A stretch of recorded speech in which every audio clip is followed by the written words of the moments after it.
Good morning everyone. चलिए हम लोग करंट अफेयर्स को देखते हैं। सुबह हो गई है, अब करंट अफेयर्स से शुरुआत करते हैं आज की। सबसे पहले खनिज उत्पादन, इंग्लिश हिंदी दोनों में जा रहा है, सामने सामने आप देख लीजिए। मिनरल प्रोडक्शन का डाटा आ गया है आईबीएम के द्वारा। तो खनिज उत्पादन में 2024 जैन 2024 में खनिज उत्पादन में जैन 2023 की तुलना में कितने प्रतिशत की बढ़ोतरी हुई है? 6.8, 5.9, 4.6 एंड 1.2। इसका आंसर होगा बी, 5.9। 5.9। अभी आईबीएम का अभी अनंतिम कहने का मतलब होता है कि अभी लास्ट डाटा नहीं आया है। भारतीय Khan bureau, Indian mining bureau, इनका एक डाटा आया है, उसके अकॉर्डिंग 5.9% की वृद्धि हुई है। और इसके साथ ही 2023-24 की अगर हम बात करें तो पिछले साल के कंपेयर में ये ओवरऑल की बात करो तो 8.3% बढ़ा है। ठीक है। अब इसके अंदर जो इंपॉर्टेंट खनिज है उसमें कोयला का production 998 lakh ton, lignite 41, natural gas 3073 million घन metre, crude petroleum 25 lakh ton, bauxite 2426 हजार टन, ऐसे करके अलग अलग प्रोडक्शन हुआ है। इसमें जो पॉजिटिव वृद्धि है, यानी सकारात्मक जो वृद्धि दर्ज की गई है जैन 2023 से जैन 2024 के बीच में, तो उसमें सबसे अधिक जो ग्रोथ है वो मैग्नेसाइट में है। मैग्नेसाइट में सबसे अधिक ग्रोथ 90.1% की है। उसके बाद कॉपर में दूसरा 34.2% है। तो इस तरह से अलग अलग जगह ग्रोथ देखा गया है। पेट्रोलियम के अंदर क्रूड पेट्रोलियम में सबसे कम ग्रोथ है 0.7%। लेकिन इसका मतलब ये नहीं है कि निगेटिव ग्रोथ नहीं मिला है। 3 में निगेटिव ग्रोथ भी मिला है, जिसमें सोना 23.4% निगेटिव ग्रोथ है। सोना के बाद क्रोमाइट में निगेटिव ग्रोथ है, और क्रोमाइट के बाद फास्फोराइट में निगेटिव ग्रोथ है, और ये निगेटिव ग्रोथ 44.4% है, यानी बहुत अधिक है। ठीक है। तो सोना, क्रोमाइट एंड फास्फोराइट, जिसमें फास्फोराइट में सबसे अधिक निगेटिव ग्रोथ है। और अगर आप बात करें खनिजों में सबसे अधिक ग्रोथ किसमें है, तो मैग्नेसाइट के अंदर सबसे अधिक ग्रोथ दिया गया है। तो ये हो गया। दूसरा, हाल ही में डॉक्टर उमा रेले, ये देखिए उमा रेले को महाराष्ट्र गौरव पुरस्कार दिया गया। डॉक्टर उमा रेले किस क्षेत्र से में प्रसिद्ध हैं? बांसुरी वादक हैं, नृत्यांगना है, गायिका है, या लेखिका है? तो इसका आंसर भी होगा बी, यानी ये एक डांसर हैं, इनको अभी ये प्राइज मिला है। और एक चीज ध्यान रखिएगा, जिस करंट अफेयर्स का जितना इंपॉर्टेंस होगा यहां पे वही डिस्कस किया जाएगा। समय बर्बाद करने के लिए डिस्कस हम नहीं करेंगे। जो जरूरत है, जैसे उमा रेले, अब यहां पे उमा रेले का ध्यान ये रखना है कि मुंबई में नालंदा नाम से नालंदा नृत्य कला महाविद्यालय है। तो नालंदा नृत्य कला महाविद्यालय मुंबई में है, उनकी ये प्राचार्य हैं, यानी वहां पे ये प्रिंसिपल हैं उमा रेले, इनको मिला है। ये डांसर हैं और खास करके भरतनाट्यम के क्षेत्र में इन्होंने अच्छा योगदान दिया है। इसके कारण इनको महाराष्ट्र सरकार के द्वारा ये अवार्ड दिया गया। महाराष्ट्र के मंत्री हैं उदय सामंत और वसंत केसरकर, उनके द्वारा ये प्राइज दिया गया है। तीसरा, हाल ही में Grid Controller of India Limited को सार्वजनिक उद्योग, यहां पे देखिए, सार्वजनिक उद्योग के किस श्रेणी का दर्जा मिला, यानी GRID, Grid Controller of the India Limited को किस श्रेणी का मिला है? Maharatna, Navratna, mini Ratna 1, mini Ratna 2। Answer इसका होगा सी, यानी इनको मिनी रत्न 1 का दर्जा मिला है। अब सवाल है कि ये ग्रीड इंडिया को ऐसा क्यों मिला? देखिए, सबसे पहले आपको ध्यान रखना है, कुछ फैक्ट्स है यहां पे। इस ग्रीड इंडिया को मिनी रत्न 1 का दर्जा दिया गया है। ग्रीड इंडिया की स्थापना 2009 में हुई थी। इस ग्रीड इंडिया के ही कंधे पे पूरे इंडिया में जो इलेक्ट्रिक सप्लाई हो रही है, यानी बिना किसी डिस्टर्बेंस के जो सप्लाई है, उसकी देख रेख की सारी जिम्मेवारी इन पे है। यानी इसका मतलब है कि इलेक्ट्रिसिटी प्रॉपर तरीके से पूरे देश में काम करती रहे, तो पूरे उसी इलेक्ट्रिसिटी पे हमारी इकोनॉमी स्टेबिलिटी सब डिपेंड करता है ना। और अब तो रीन्यूएबल एनर्जी भी आ रहा है, बट ऊर्जा की मांग लगातार बढ़ रही है, नए नए तकनीक आ रहे हैं, तो इसके साथ धीरे धीरे करके जो पावर डिस्ट्रीब्यूशन है उसके अंदर ये अच्छा काम कर रही है और ये इकोनॉमिकली आर्थिक रूप से ये कंपनी एक्सपेंड भी कर रहा है। अब यहाँ पे ग्रीड इंडिया के 5 रीजनल लोड हैं, 5 सब जगह इनका लोड सेंटर होता है ना, तो 5 रीजनल लोड सेंटर हैं और एक नेशनल लोड सेंटर है जिसके द्वारा ये पूरे इलेक्ट्रिसिटी को डिस्ट्रीब्यूट करता है। इसको कौन सा दर्जा मिला है? मिनी रत्न श्रेणी 1 का दर्जा मिला है ना। अब जो मिनी रत्न श्रेणी 1 का दर्जा मिला है, ध्यान रखिएगा, ये केवल पब्लिक एंटरप्राइजेस को ही मिलता है, यानी सार्वजनिक क्षेत्र की कंपनियों को ही मिलता है और किसी को नहीं मिलता, प्राइवेट को नहीं मिलता। अब आपको यहां ध्यान रखना है, इनको मिनी रत्न श्रेणी 1 का दर्जा मिला है ना। थोड़ा सा मिनी रत्न के बारे में जान लीजिए, आखिर मिनी रत्न मिलने से इसको क्या फायदा होता है। देखिए, मिनी रत्न की 2 कैटेगरी है, कैटेगरी 1 एंड कैटेगरी 2। अभी तक टोटल 63 मिनी रत्न कैटेगरी 1 में था, तो ये किस में आ गया? अब 64 हो गया टोटल। इसमें डाटा हमेशा बदलता रहता है, इसलिए इस डाटा को लेके मत पकड़ना है। अगर आप वीडियो बाद में देख रहे हैं तो डाटा चेंज हो सकता है।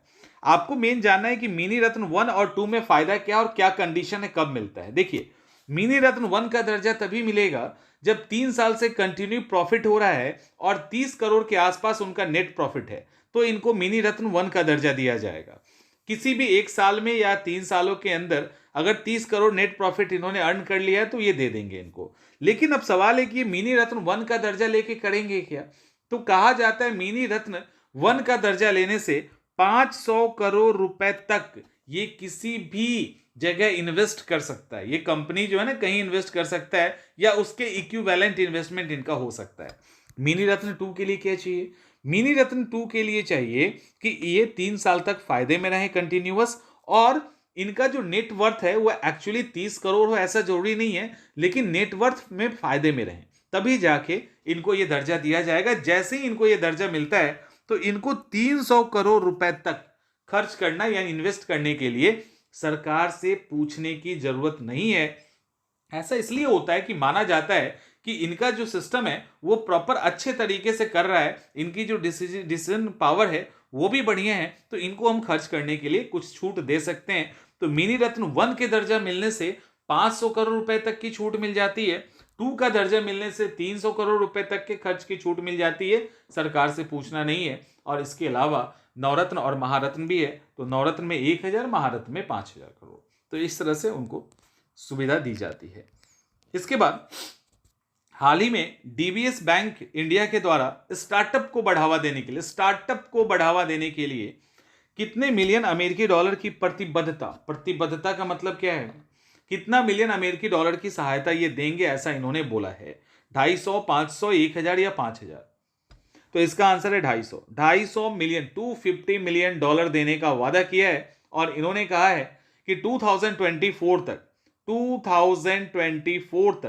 90,000 से अधिक स्टार्टअप और 100 से अधिक यूनिकॉर्न के साथ, ये मतलब एक चुनौती तो है ही है ना कि बहुत बड़ी संख्या में ये चीजें बढ़ रही है, लेकिन इन्होंने कहा है कि हम स्टार्टअप और यूनिकॉर्न को बढ़ावा देने की कोशिश करेंगे। और स्टार्टअप को बढ़ावा देने के लिए अपनी तरफ से इन्होंने 250 मिलियन अमेरिकी डॉलर की बात की है। डीबीएस बैंक इंडिया ने इस जो स्टार्टअप का एनवायरमेंट है इसको बढ़ाने के लिए ये बात इन्होंने कही है। आगे, लोकसभा चुनाव के पहले केंद्रीय खाद्य प्रसंस्करण मंत्री ने इस्तीफा दे दिया है ना, अपने मंत्री पद से इस्तीफा दे दिया। चर्चा अचानक से न्यूज में है ही, आप लोगों को पता होगा। अब उनकी किसने दिया है ये पहले पॉइंट है ना, फिर आगे बात करते हैं। आंसर क्या होगा? किरण रिजिजू, पशुपति पारस, पीयूष गोयल, स्मृति ईरानी। तो इसका आंसर है बी, पशुपति पारस। लोकसभा चुनाव के पहले केंद्रीय मंत्री पद से इस्तीफा दे दिए हैं। द्रौपदी मुर्मू ने इनके इस्तीफा को एक्सेप्ट कर लिया है। ये केंद्रीय खाद्य प्रसंस्करण उद्योग मंत्री थे। जैसे ही इन्होंने रिजाइन दिया, अब किसी न किसी को तो ये देना था, तो किरण रिजिजू को ये डिपार्टमेंट दे दिया है। आपको पता है किरण रिजिजू पृथ्वी विज्ञान मंत्रालय के अंदर मंत्री हैं, यानी अर्थ साइंस मंत्री हैं। तो यही किरण रिजिजू अभी इनका कार्यभार संभालेंगे। अब सवाल है कि इन्होंने क्यों दिया? तो इनको दिक्कत ये थी कि बिहार में एनडीए के बीच में जो सीट का बंटवारा हुआ ना, उससे ये नाराज चल रहे थे। तो एनडीए के सीट के बंटवारा के कारण इन्होंने कहा कि नहीं भैया हम तो जा रहे हैं, तो इन्होंने रिजाइन किया और इनके रेजिग्नेशन को इमीडिएटली एक्सेप्ट कर लिया गया है। किसके द्वारा? प्रधानमंत्री की सलाह पे कि चलो निकलो। नस्लीय भेदभाव के आधार पर प्रतिवर्ष यानी हर साल किस तिथि को इंटरनेशनल डे मनाया जाता है? 20, 21, 22 या 28? तो आंसर होगा बी, यानी 21 तारीख को।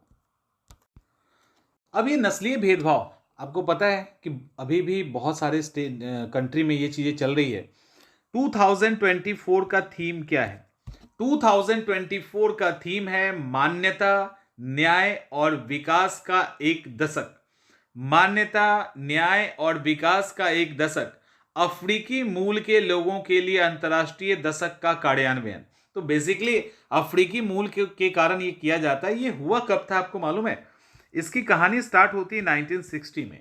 1960 में दक्षिण अफ्रीका के शार्प विले में पुलिस ने रंगभेद पर जो कानून था उसके खिलाफ एक बहुत ही पीसफुल प्रोटेस्ट हो रहा था। पुलिस ने गोली चला दी, 69 लोग मारे गए। उसके बाद ही यह मुद्दा गरमाया और 1979 में यूनाइटेड नेशन ने नस्लवाद और नस्लीय भेदभाव को मिटाने के लिए एक कार्यक्रम को अपनाया और 21 तारीख यानी 21 मार्च से को यह हर साल किया जाता है। इसलिए इस बार भी 21 मार्च को यह किया गया है। हाल ही में एक्सिस म्यूचुअल फंड ने अपने कर्मचारियों के बेहतर प्रदर्शन के लिए किसके साथ सहयोग किया है? मेटा, इन पैराडाइम, पॉनक्रॉप करके है ना, उस पॉनक्रॉप कंपनी, हाईलाइट। तो क्या आंसर होगा? तो इसका आंसर होगा बी, एन पैराडाइम।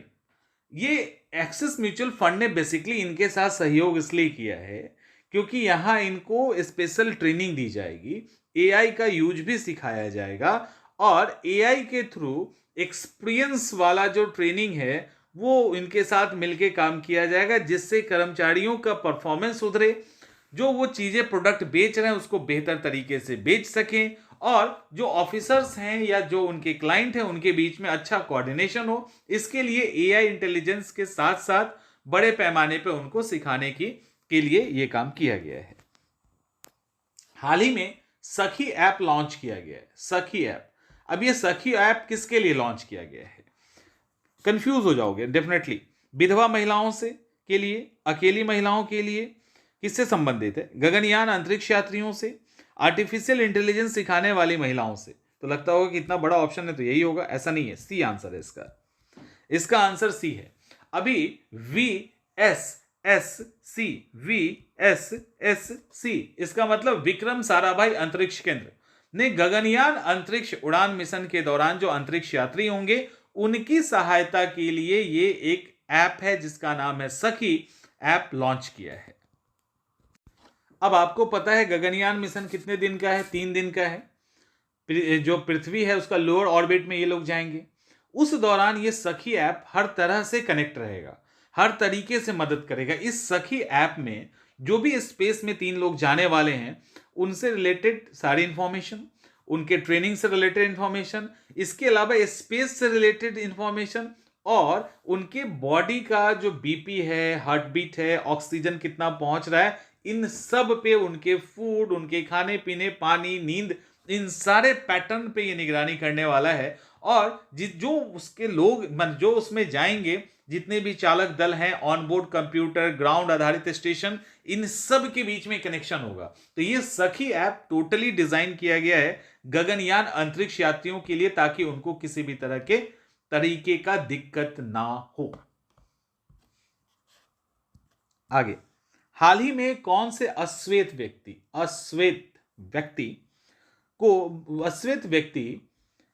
यूरोपीय देश के नेतृत्व करने वाले पहले अश्वेत बने हैं? ठीक है, पहले ब्लैक पर्सन बने हैं। वॉन गेथिंग, सिराने एनु, रोन टोनिंग, इनमें से कोई नहीं। Answer is a. आंसर है इसका ए, वॉन गेथिंग। वॉन गेथिंग अभी वेल्स के आर्थिक मंत्री के रूप में काम कर रहे हैं और लेबर पार्टी के नेता हैं। एक्चुअली लेबर पार्टी का इनको नेता चुन लिया गया है। वेल्स में आर्थिक मंत्री हैं, लेबर पार्टी का नेता ऐसा चुना गया है जो पहली बार है कि किसी यूरोपीय देश का, यानी किसी भी यूरोप के कंट्री का नेतृत्व कोई अश्वेत करेगा, ब्लैक करेगा, ये ऐसा पहली बार हुआ है। दरअसल जो गेथिंग है, वॉन गेथिंग है, 1974 में जाम्बिया में इनका जन्म हुआ था। इनके पिता तो वेल्स के ही हैं, लेकिन माता जाम्बियन थी, तो ब्लैक हो गए। बाद में ये वेल्स आ जाते हैं और फिर यहाँ पे काम वाम करने लगते हैं। स्टार्टिंग में बहुत सारी दिक्कतें होती है, कैसे कैसे करके पढ़ते हैं और पढ़ते पढ़ते फिर यहाँ पे लीडर बन जाते हैं। तो ये सारी चीज़ें हैं, तो इतना काफ़ी है। अब वेल्स की अगर हम बात करें तो वेल्स जो है ना, थोड़ा सा वेल्स को आप समझ लीजिए।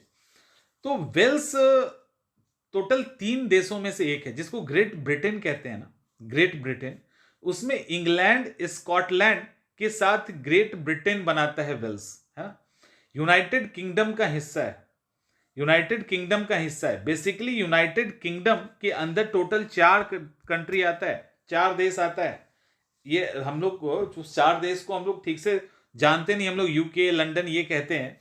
दरअसल जो यूके है ना, यूके के अंदर, यूके जो है, यूके के अंदर पहला वेल्स, दूसरा इंग्लैंड, तीसरा स्कॉटलैंड और चौथा नॉर्थ आयरलैंड आता है। तो आप जब उसको इस तरह से उठा हुआ देखते हो ना इंग्लैंड को, तो इसको पूरा जब कवर करोगे आप, जब इसको पूरा कवर करेंगे मैप में, तब आप देखेंगे कि वहां पे वेल्स भी है, इंग्लैंड भी है, स्कॉटलैंड भी है और नॉर्थ आयरलैंड भी है।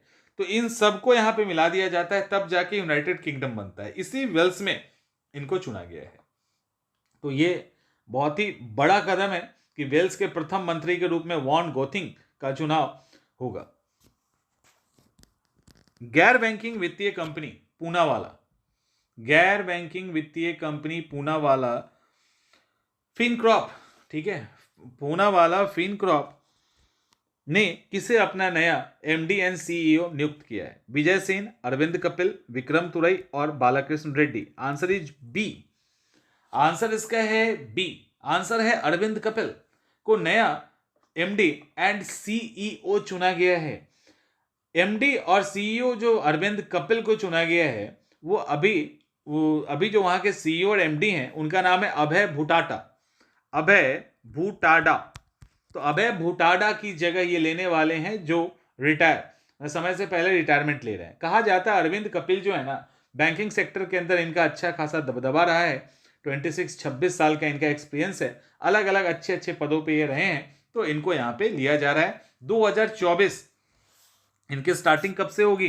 तो इनकी स्टार्टिंग 20 जून 2024 से होगी और ये 5 साल के लिए इस पोस्ट पे रहेंगे। इस दौरान ये जो भी भूमिका निभाएंगे उसके अकॉर्डिंग फिर इनको आगे बढ़ाया जा सकता है। हाल ही में आरबीआई के द्वारा दो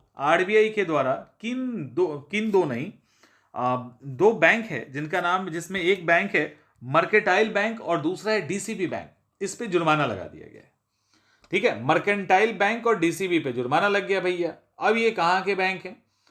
तो दरअसल कहाँ के नहीं, गड़बड़ हो गया है थोड़ा सा, ये क्वेश्चंस में थोड़ा सा चेंज होगा। देखिए, तो अभी आरबीआई ने क्या किया है, आरबीआई ने एडवांस इंटरेस्ट रेट के कुछ नियमों का जो गाइडलाइन उन्होंने दिया था उसको फॉलो नहीं करने के कारण जो डीसीबी बैंक है उसके ऊपर जुर्माना लगाया है।